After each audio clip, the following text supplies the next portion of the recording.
Aparece sim. Ah, beleza. Foi, tá gravando. Valeu, Sara. Eu também não tinha me tocado. Eu pensei em colocar pra gravar, mas eu achei que não fosse dar certo porque o meu áudio é um áudio externo. Mas valeu, Inara, pela ajuda.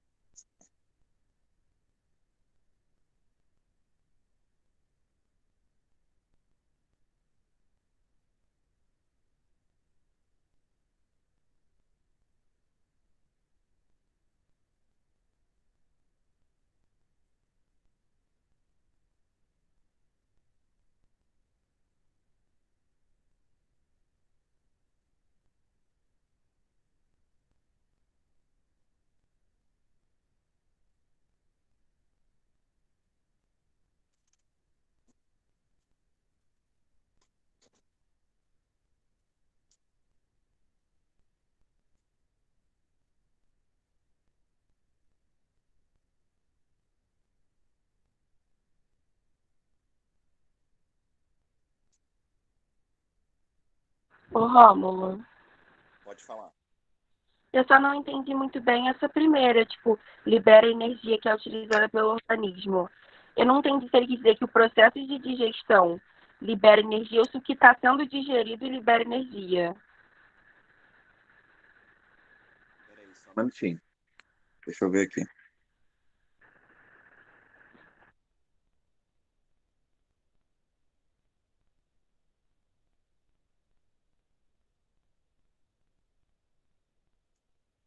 Repete pra mim tua dúvida, por favor.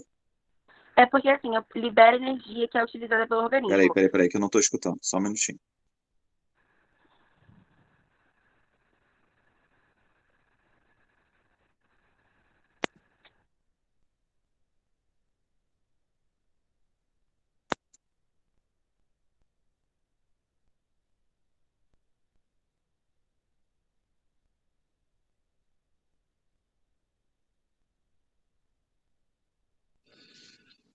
Tenta de novo, Milena.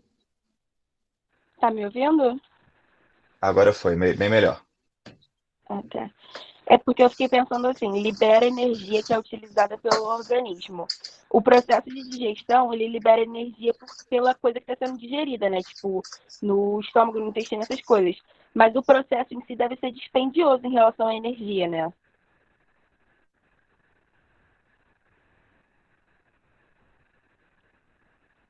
O processo que você diz, como assim? O processo da quebra da molécula? Isso. Mas assim, a molécula, ela libera energia. A glicose libera energia quando está sendo digerida. Quando ela é Só que quebrada, sim. o processo em si de quebrá-la, ele é dispendioso em relação à energia. Tá picotando seu áudio.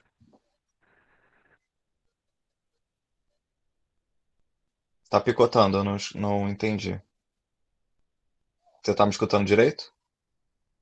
Tô, acho que agora foi a minha internet. Melhorou?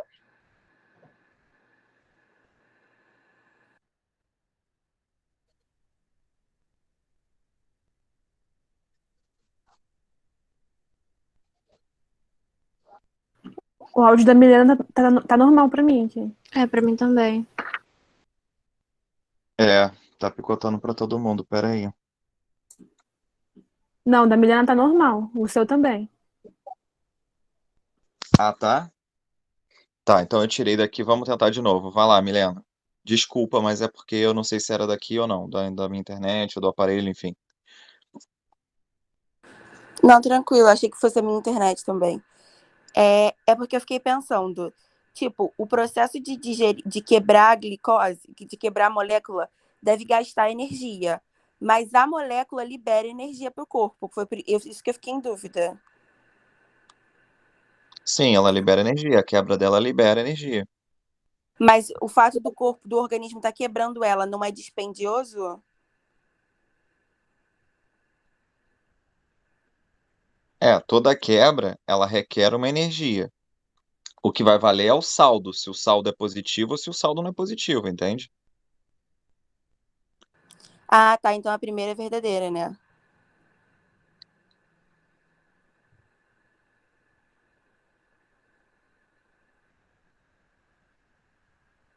peraí.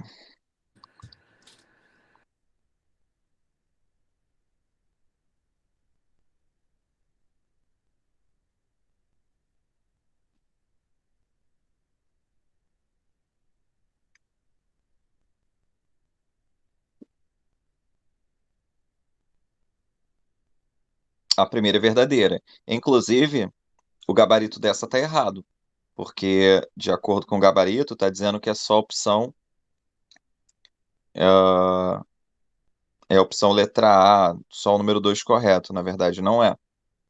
Libera energia sim, que é utilizada pelo organismo.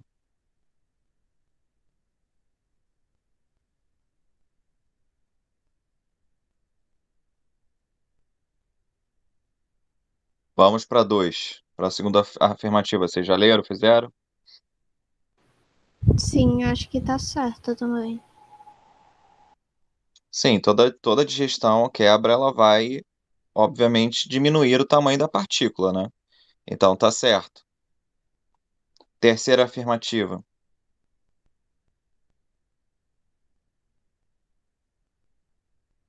Acho que a Tornam as solubilidade partículas. não tem nada a ver, né?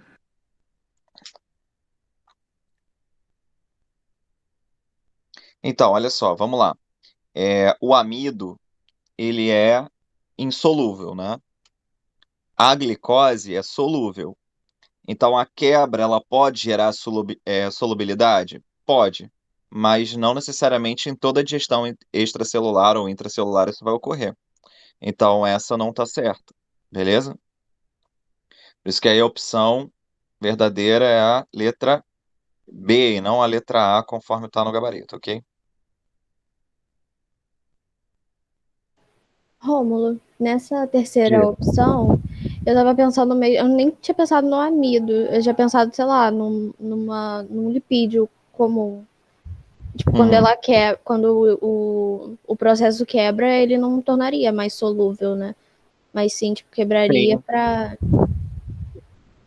Sim, a questão não é que sempre que você faz uma quebra é para gerar solubilidade. Existem casos que isso vai acontecer até como uma forma de facilitar o transporte dessa substância pelo corpo. Então, assim, a gente Isso. tem como principal sistema de transporte o sangue. E o sangue é líquido. Então, como é que eu faço para poder transportar o amido com tanta facilidade? É através da solubilidade dele, que não existe. Então, ele é quebrado para a forma de glicose, e a glicose sim tem sua solubilidade no sangue e consegue ser carregada com maior facilidade. Então, isso ajuda, né? Mas não é em todo caso que acontece, como você mesma disse, a questão dos lipídios, né? Que não tem solubilidade, é transportado também, mas sem solubilidade. Então, por isso, esse tópico ele não é verdadeiro, porque não é uma regra, ok? Aham. Beleza, então vamos lá. Tá para a questão número 3. Bom, Inara já li. Milena, quer ler a 3?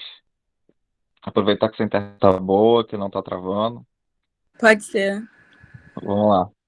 As paredes do intestino delgado são revestidas por uma camada de muco secretado por células especiais do epitélio que cobre internamente o tubo. A respeito desse material mucoso, é correto afirmar que A. Vamos lá. Um minutinho.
Aí, se vocês quiserem colocar o gabarito que vocês acham aqui no chat, a gente pode discutir elas, as opções que vocês acreditam que seja.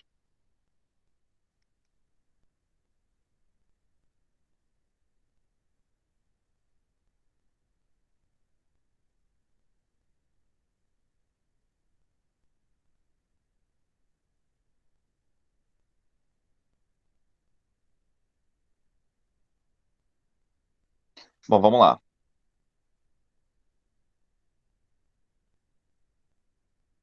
Ele fala sobre o muco que é secretado, né, no intestino delgado. E ele quer que correlacione, então, com a opção verdadeira. Então, a letra A diz: impede o deslizamento rápido do alimento, proporcionando um tempo adequado para a digestão. Não, né?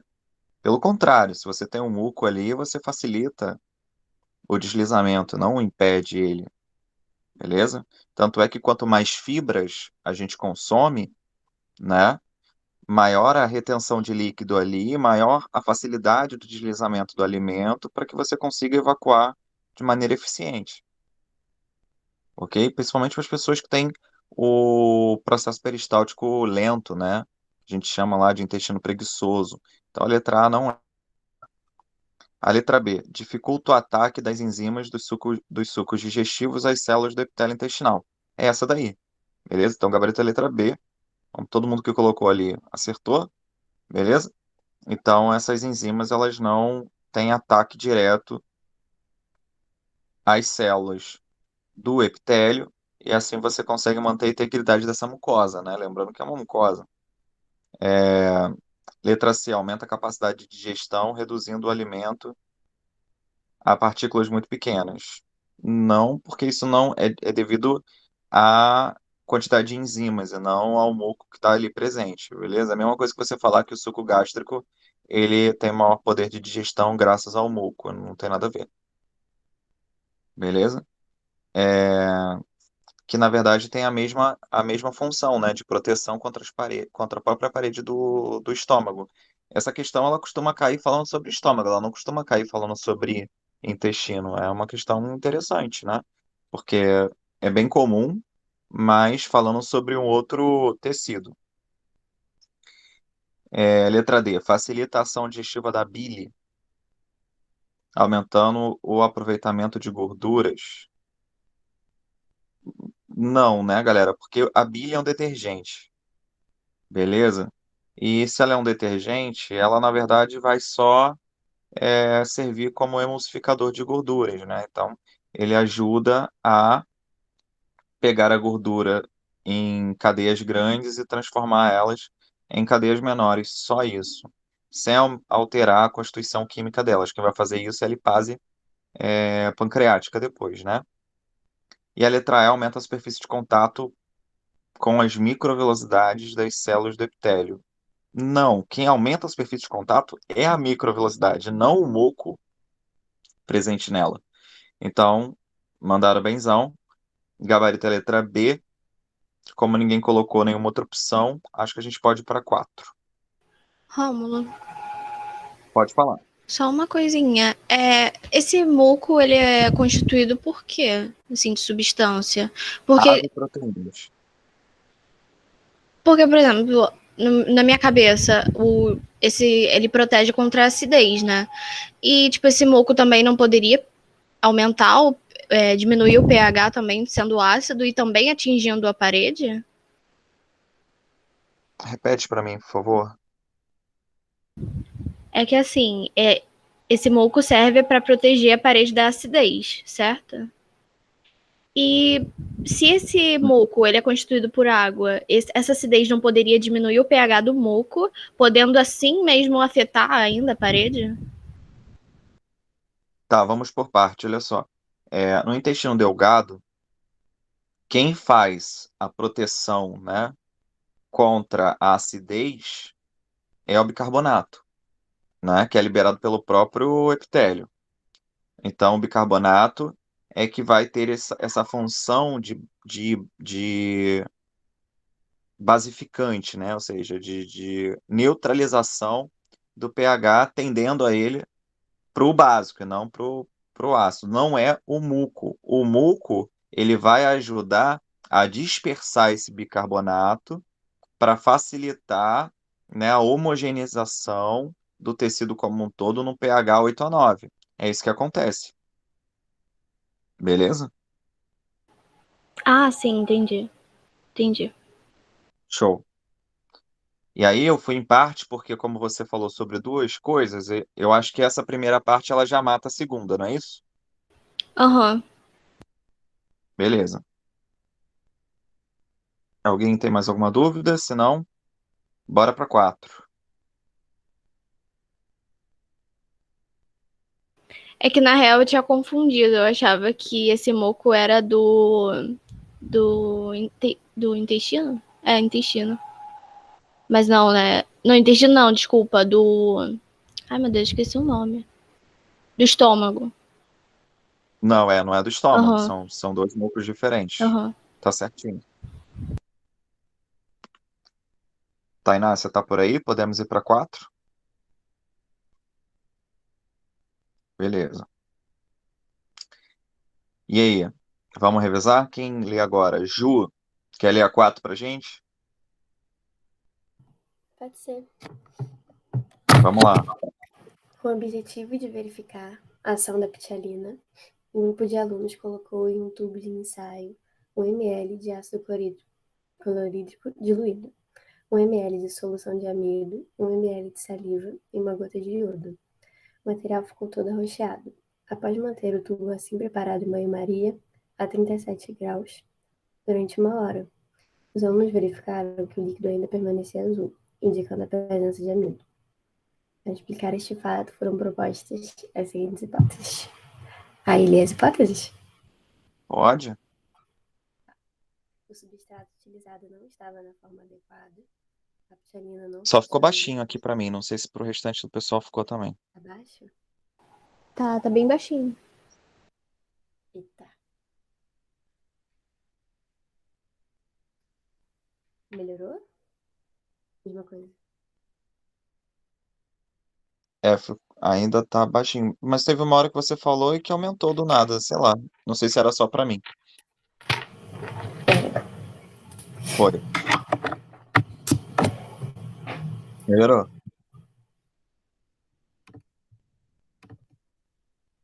Melhorou agora?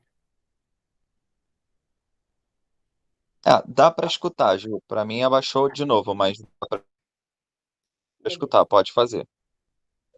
A ptialina não funciona em meio ácido e a temperatura de 37 graus inativa a ptialina. Beleza. E aí assinale a opção correta. 1 minuto e a gente corrige. Quem for terminando pode ir colocando o possível gabarito aí pra gente, beleza?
Eu tô confusa com o enunciado. Pode falar, Inara. Não, é que eu não tô conseguindo interpretar o que ele tá querendo. Então, ele falou que pegou 1 ml de HCl, 1 ml de amido, 1 ml de saliva e uma gota de iodo para marcar o amido.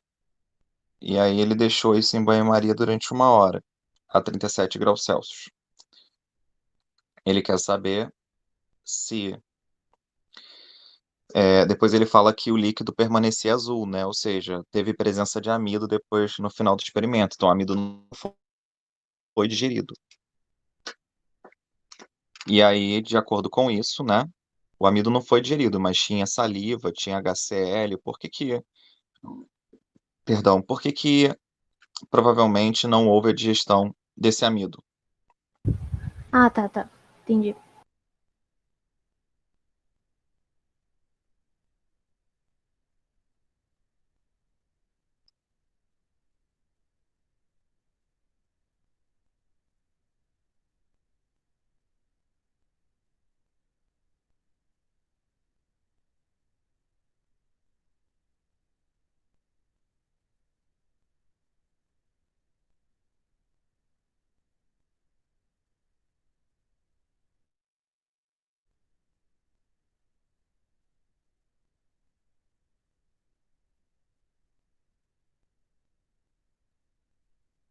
Tainá ainda tá fazendo? Conseguiu? Sara?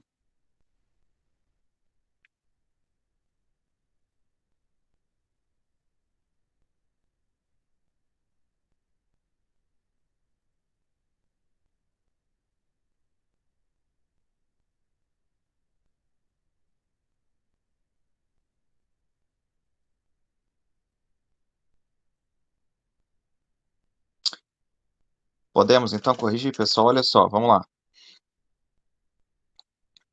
A número 1, substrato utilizado não estava na forma adequada. Essa não é, né? Porque o amido, ele é passível de digestão, então não não tem por que a opção 1 ser correta, tá?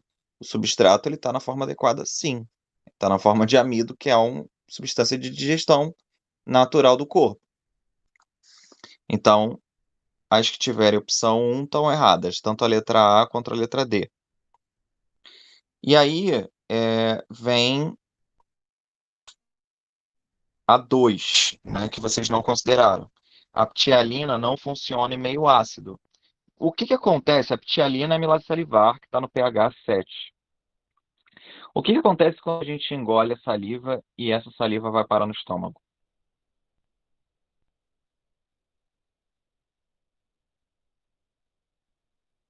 Desnaturada. Desnaturada.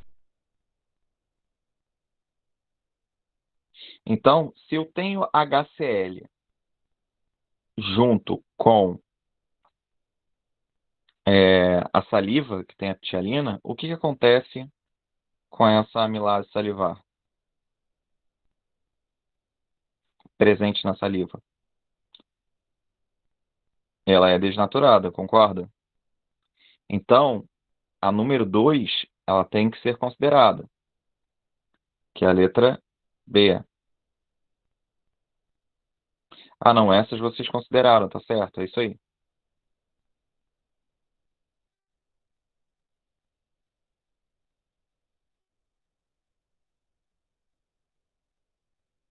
A terceira, a temperatura de 37 graus Celsius é nativa à ptialina.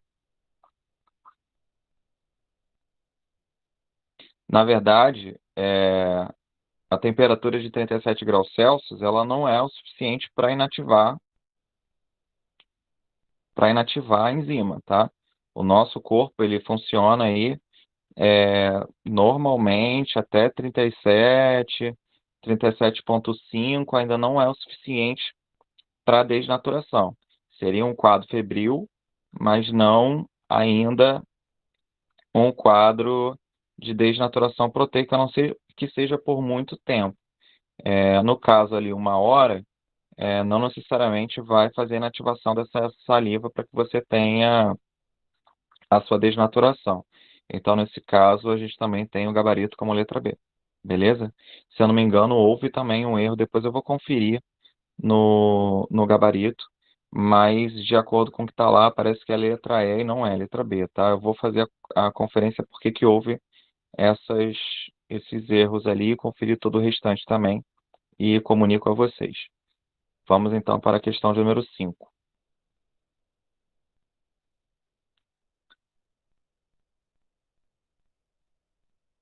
Bom, vamos lá. Quem não leu ainda? Sara, pode ler para gente?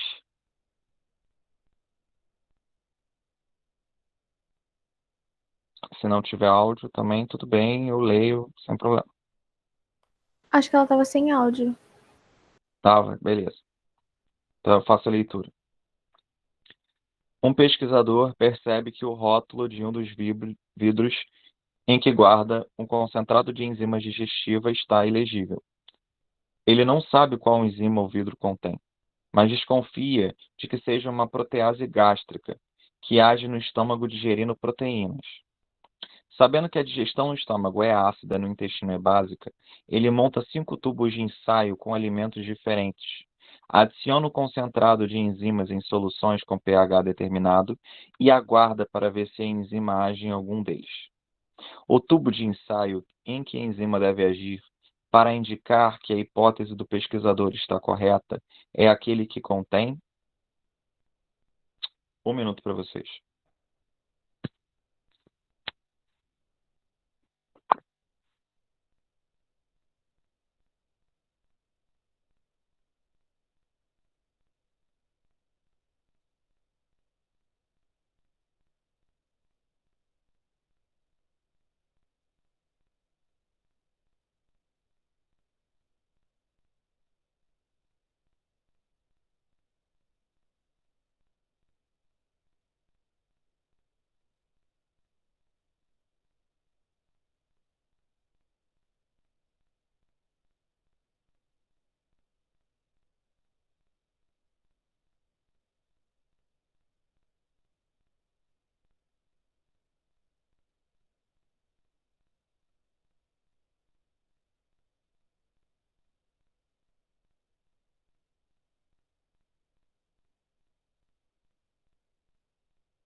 Bom, vamos lá, pessoal. Ele está dizendo então que tem um concentrado de enzimas que ele não sabe o que que é, né? Então ele pega alguns tubos de ensaio e faz a introdução dessas enzimas em determinados pHs para poder ver qual que vai agir, né? Mas ele tem uma ideia ali que seja uma protease gástrica. Então, se a ideia é, né, que eu tenho uma protease gástrica, ela tem, para que essa hipótese esteja certa, o que que deve ter, né, nesse tubo de ensaio? Primeiro, o pH tem que ser básico ou ácido? Ácido. Ele tem que ser ácido, né? Então, quais são as opções ali viáveis a isso? B e D. B e D. Por isso, Inara, não pode ser a letra C. Beleza?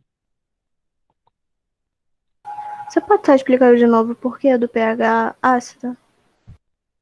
Então, porque na segunda linha do enunciado ele fala que desconfia que seja uma protease gástrica o tubo que tá ilegível. Então, se ele fala que é uma protease gástrica, a gente está falando de uma enzima que está presente no estômago. O pH do estômago é ácido. Depois ele vai Entendi. tentar fazer o experimento para poder ver qual é o que indica, né, essa hipótese dele, que corrobora essa hipótese. Por isso, a opção ali que pode ser viável é a letra B ou a letra D, que tem o pH abaixo de 7. Os outros que têm pH 9 não podem ser.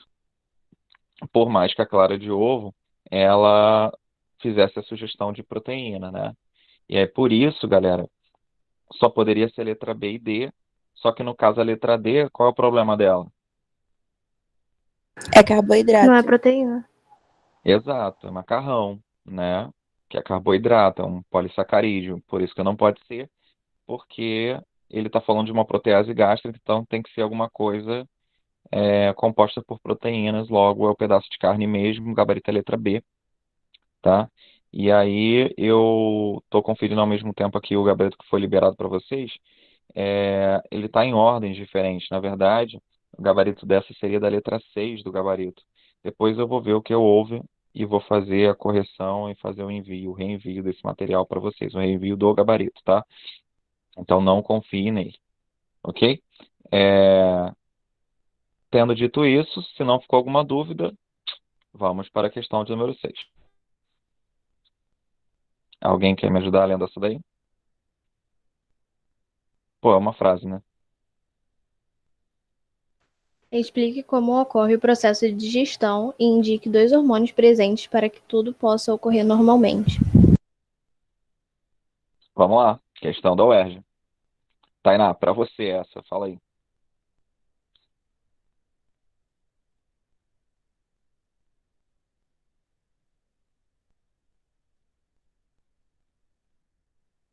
Tainá, tá me escutando?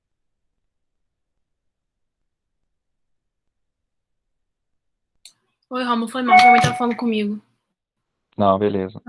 É pra ler? Não, não, a gente já fez a leitura. Eu brinquei falando que era uma questão para você porque é da UERJ. Ah, tá. E aí, e aí eu sugeri que se você quisesse ajudar a compor, né, a resposta aí. Mas se tiver enrolada, tudo bem. Não, não, posso falar. Peraí, deixa eu só ver. Beleza.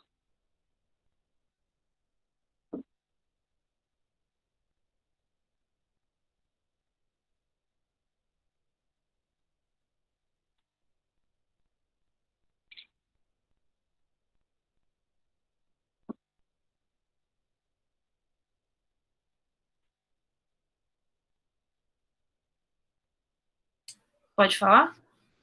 Vamos lá. Eu coloquei que o alimento vai ser degradado em partículas menores através da ação de enzimas no decorrer do tubo digestório. Show. Isso explica a primeira parte, né? Aí eu coloquei gastrina e secretina. Beleza. Eu não sei a que nível eles. Peraí, deixa eu ver se eu.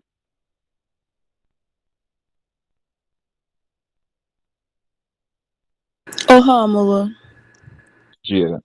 eu fico na dúvida também se, tipo assim, explique como ocorre o processo de digestão. Eu sei que a UERJ é bem enxuta, sabe? Tipo, as respostas são mais curtas, mas eu fiquei na dúvida se ele não queria, se, tipo assim, se eu deveria responder do início ao fim, ou se, tipo, seria uma coisa mais, sei lá, como é que fala?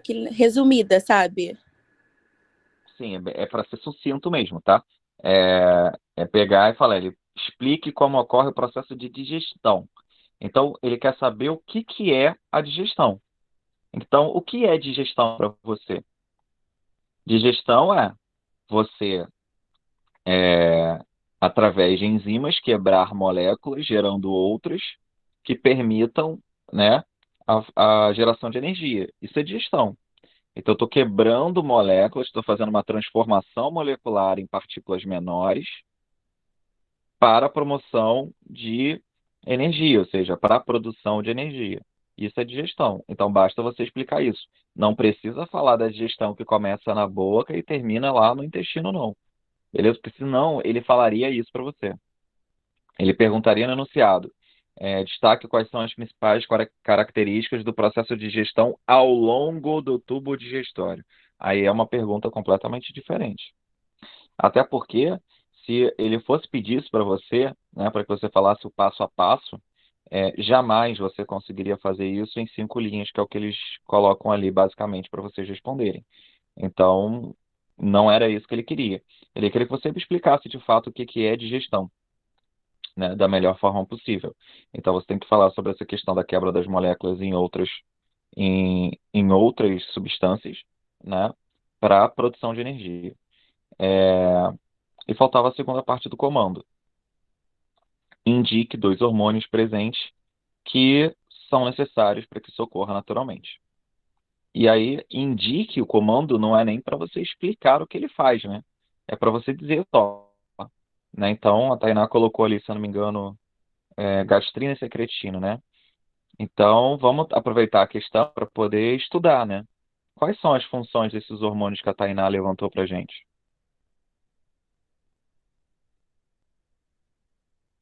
Alguém lembra? A gastrina vai atuar no estômago para ele liberar o HCl e transformar pepsinogênio em pepsina. Isso, ela atua até de uma forma mais ampla, né? Ela vai contribuir aí na liberação do suco gástrico, né? E aí sim, eu tenho HCl também e participando para poder diminuir o pH do estômago e ajudar na ativação do pepsinogênio em pepsina. É isso, beleza? E a secretina que você trouxe? Acho que tem a ver com a liberação da bile, né? Ou não? Vamos lá, tem algumas coisas, né?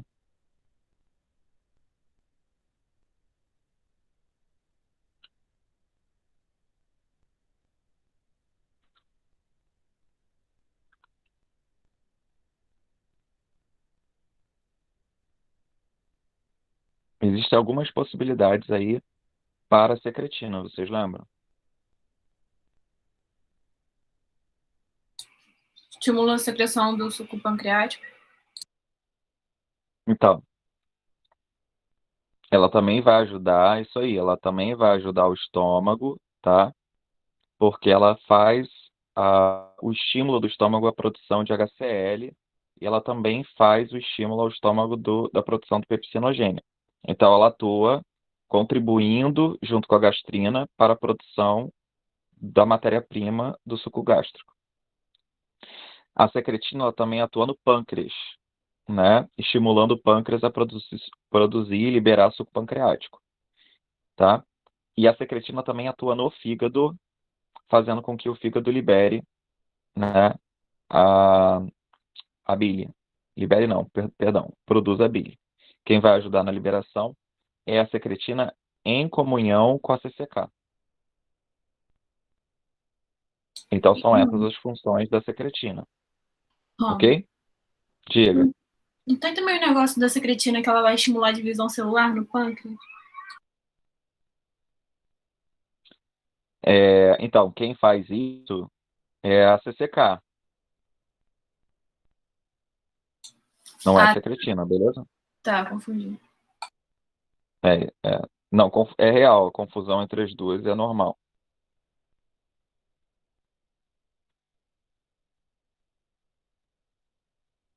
Mas essa divisão porque- celular é parecida também, é só a divisão celular? Porque quando ela entra em divisão celular, né?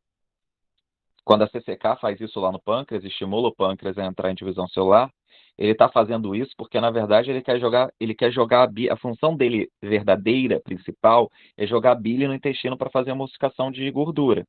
Então, o intestino produz a CCK, vai na vesícula biliar e estimula a liberação dessa bile. Aí a bile é secretada.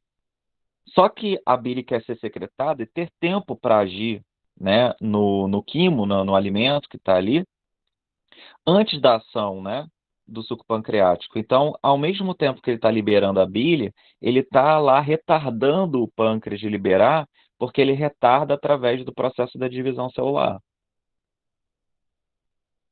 Beleza? A secretina faz o inverso. A secretina, Entendi. ela faz a liberação do suco pancreático. Então, depois que a bile já agiu, aí a secretina ela tem total acesso ao pâncreas para poder liberar esse suco pancreático. Tá, entendi. Obrigada. Nada. Ficou alguma dúvida a mais sobre isso? É óbvio, galera, isso não era necessário na questão da UERJ, tá? Você colocar quais eram as funções desses hormônios. Mas uma questão discursiva, né? Então, poderia muito bem perguntar se foi uma questão dada por eles, porque poderia vir muito mais pesada, né? E aí, quando eu digo pesada, é justamente essa parte que a gente está falando, discutir a função dos hormônios. Então, eu poderia, né, numa outra questão dessa, excluir essa parte, explique o que ocorre no processo de digestão e perguntar para todo mundo ali, indique 2 hormônios presentes, durante o processo de digestão e quais são as suas principais funções, né? Então, seria uma outra opção de questão para o UERJ, beleza? Se não tiver dúvidas, vamos para a questão de número 7.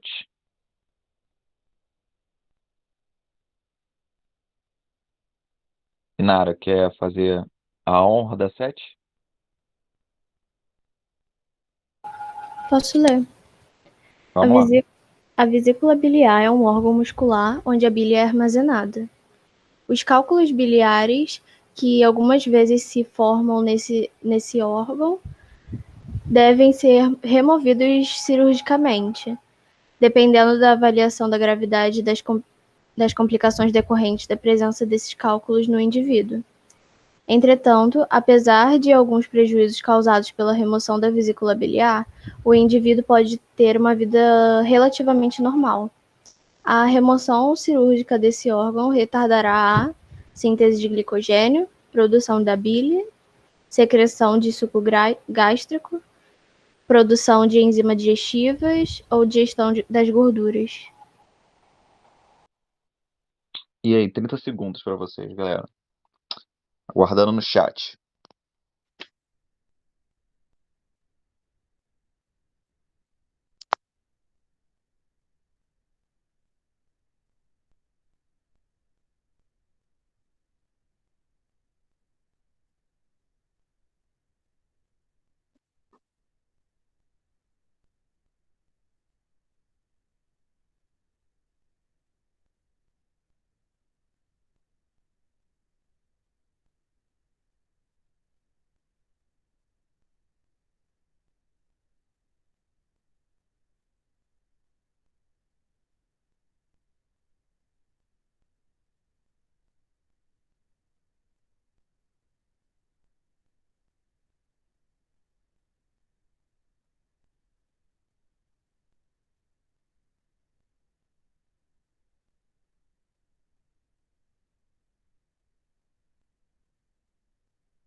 Bom, vamos fazer a discussão dela então, né?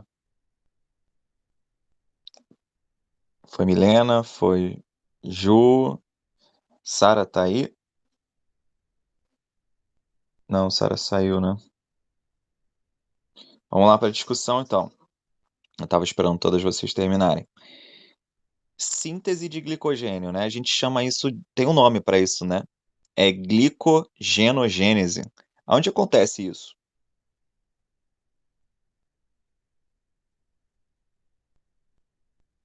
Acontece no músculo e acontece no fígado, né? Principalmente pela ação, né, lá no fígado, pela ação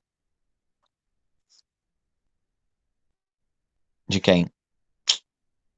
Qual hormônio que atua fazendo isso?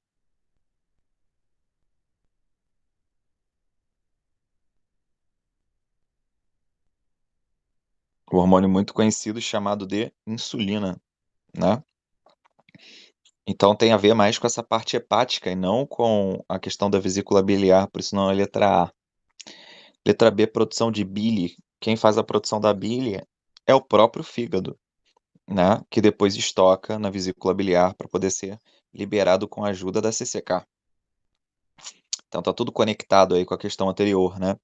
A secreção do suco gástrico. Secreção do suco gástrico tem a ver com a gastrina, né? Então não tem nada a ver com isso, né? Remoção disso não vai alterar e retardar a secreção do suco gástrico. Produção de enzimas digestivas. Então, a vesícula biliar não produz enzima digestiva. Então, não, essa opção é uma opção voodoo, né? Logo, o gabarito é o que vocês colocaram, beleza? Então, todas acertaram a questão do Enem. É digestão de gorduras, sim, ela vai retardar, mas aí tem que ter aquele cuidado, né?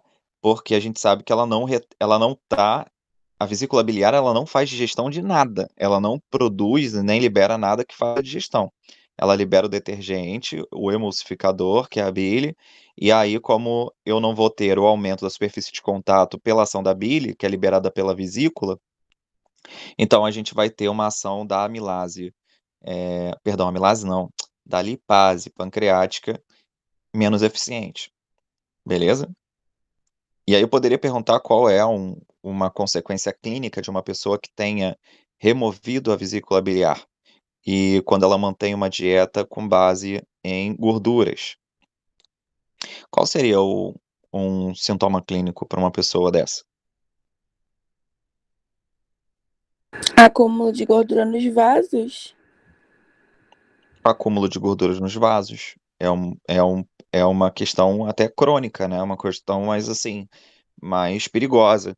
Mas no dia a dia, o consumo de gordura para uma pessoa que não tem vesícula leva ela a que problema?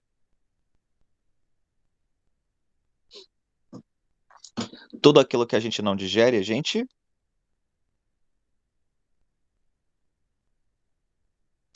joga fora, né?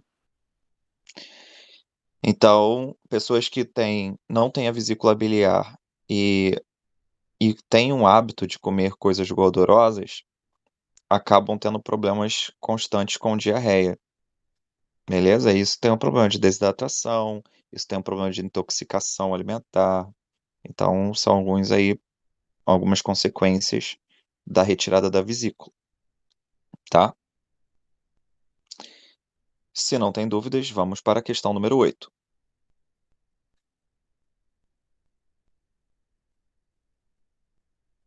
Só precisa descer um pouquinho aí, Tainá, porque a gente não está vendo as outras opções. Então vamos lá. Quem pode ler essa pra gente? Ju, quer nos ajudar novamente?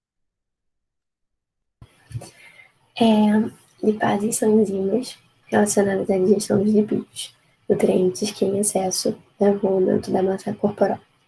Certos medicamentos para combate à obesidade agem inibindo essas enzimas.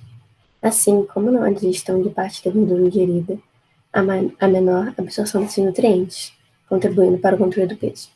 Com base nessas informações, conclui-se que tais medicamentos agem principalmente sobre as enzimas produzidas pelo seguinte órgão. Vamos lá. Chat liberado. Leiam aí 1 minuto para responder, a gente discute.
galera, vamos lá. Então ele está falando que está inibindo aí, né, as enzimas relacionadas à digestão de gordura. Né? E aí a gente precisava só lembrar que a lipase pancreática, como o próprio nome já diz, é produzida pelo pâncreas. Então, ele vai estar aí diretamente relacionado a este órgão, né? Ao próprio pâncreas, gabarito letra C, de fato. Ok?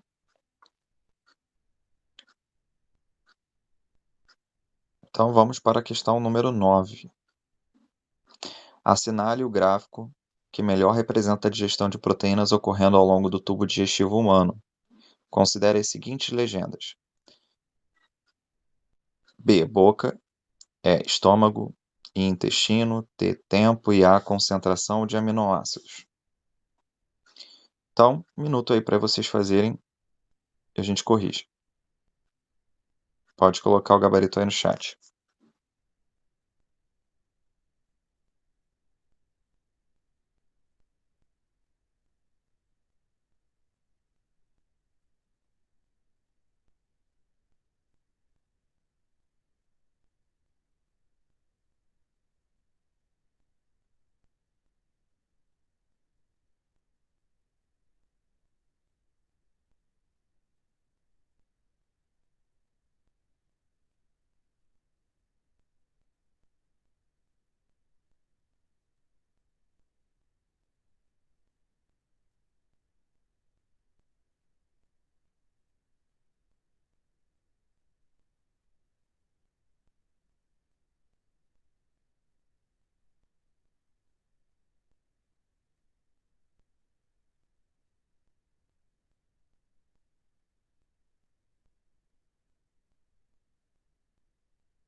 Bom, galera, essa daí é o seguinte. Na boca, né, que é a primeira ali, na abscissa, a gente vê o seguinte, que não tem, né, nenhum aparecimento de aminoácidos. Então, a gente sabe que na boca a gente só tem a digestão de carboidratos, por isso que não aparece. Então, realmente, as opções tipo A, E e D não podem ser. Sobram ali as opções B e C. No entanto, no intestino, a gente tem a continuação da quebra das proteínas que não foram digeridas no estômago. Então, o estômago ele faz a quebra, ele já libera aminoácidos, muitos não são ainda absorvidos, porque a gente tem a maior parte dessa absorção no intestino, então eles passam para a parte intestinal, aonde continua a quebra dos peptídeos, então às vezes um polipeptídeo é quebrado em dipeptídeo, e ele vai terminar de ser quebrado lá no intestino. Então a concentração de aminoácidos ela tende a aumentar no intestino e posteriormente diminuir por conta da absorção. E aí por isso a gente tem como gabarito a letra C, de fato, e não a letra B. Ok? Ô, Rômulo, Diga. eu só não entendi por que essa quedinha no final. A queda é porque depois que todo o material é digerido, então pensa que tem lá o quimo está sendo digerido. Chega uma hora que as enzimas, elas são... Rapidinho, eu não ouvi nada que a Milena falou. Qual foi a pergunta dela? Ela perguntou por que que tem a queda no final ali da letra C. Ah, tá. Beleza. Essa queda ocorre porque chega uma hora que as enzimas são saturadas. Ou seja, você tem uma digestão que vai aumentando, aumentando, aumentando, chega uma hora que ela não tem mais o que digerir, então ela fica estável. A partir do momento que ela fica estável, não tem mais aumento desses aminoácidos, eles começam naturalmente a diminuir. Por que que diminui? Porque a parede epitelial, né, o epitélio intestinal, ele começa não, ele já está fazendo absorção, mas como não tem mais quebra de proteínas, eu não tem a elevação mais de aminoácido, então eu só tenho agora decréscimo, eu não tenho mais a elevação. Foi, Ah, Milena? beleza. Foi. Ok. Muito bem, vamos fazer mais uma aí, né? Fazer número 10.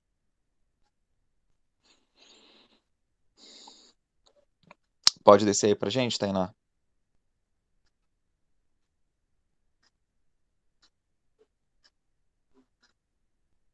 Então, vamos lá.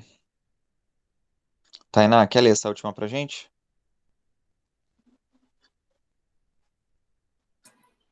A vesícula biliar está localizada abaixo do fígado e armazena uma mistura de substâncias produzidas por esse órgão, secretando-as no intestino delgado durante a digestão dos alimentos. Algumas patologias da vesícula podem requerer sua retirada cirúrgica, ocasionando uma alteração da capacidade digestiva do organismo.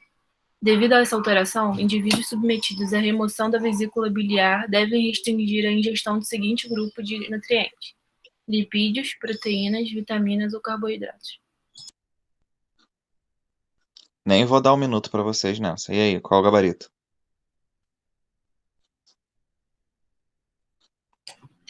Ah, É isso aí.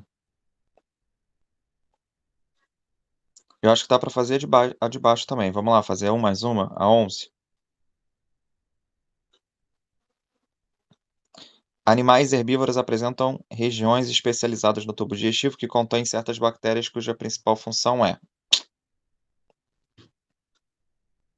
E aí, gabarito, pessoal?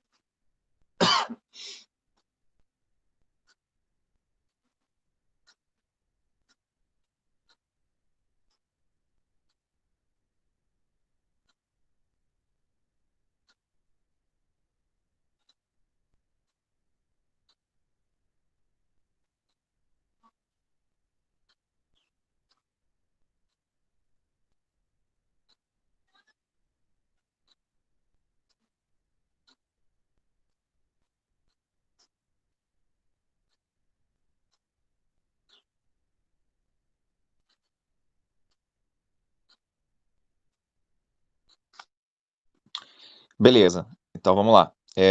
Fala sobre bactérias que estão ali nos principais herbívoros, né? Essas bactérias, elas contribuem justamente para ajudar na quebra daquilo que os animais herbívoros comem, né?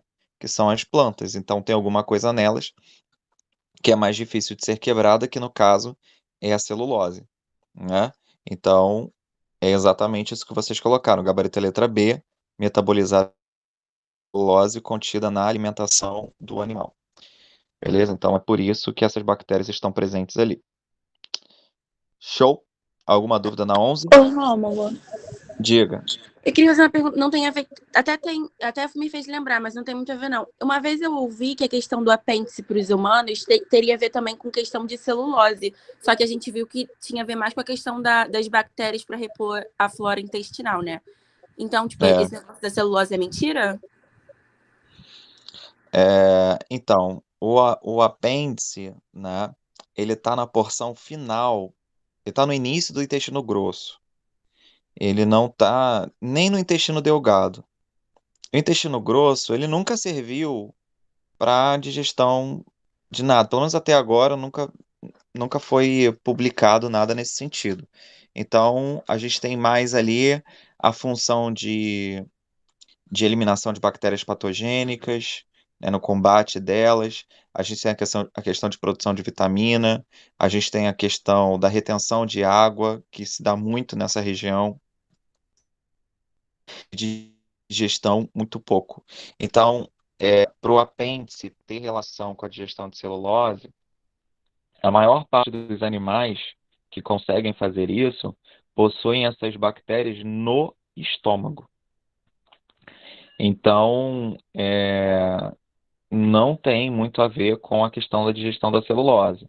Ela, por exemplo, no cavalo, o cavalo tem um apêndice imenso.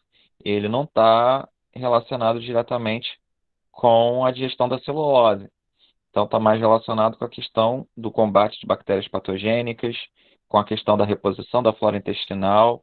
Ele pode contribuir para o processo da digestão da celulose? Pode, por conta da bactéria, mas não seria a principal função, não, beleza? Então, se você pegar os humanos, o gênero Homo, né, primitivo, com maior apêndice, ele pode ter uma relação com a questão da celulose? Pode ser, mas não é a principal, tá? Era isso a sua dúvida? Era essa a Ah, sua beleza. dúvida? Era. Eu não sei por que, tipo, uma vez eu ouvi isso de o apêndice estar relacionado com a celulose. Eu até fiquei na dúvida na época. Mas era isso mesmo. Obrigada. Nada. Não, ela pode ter participação sim, mas não é a ação principal desse órgão,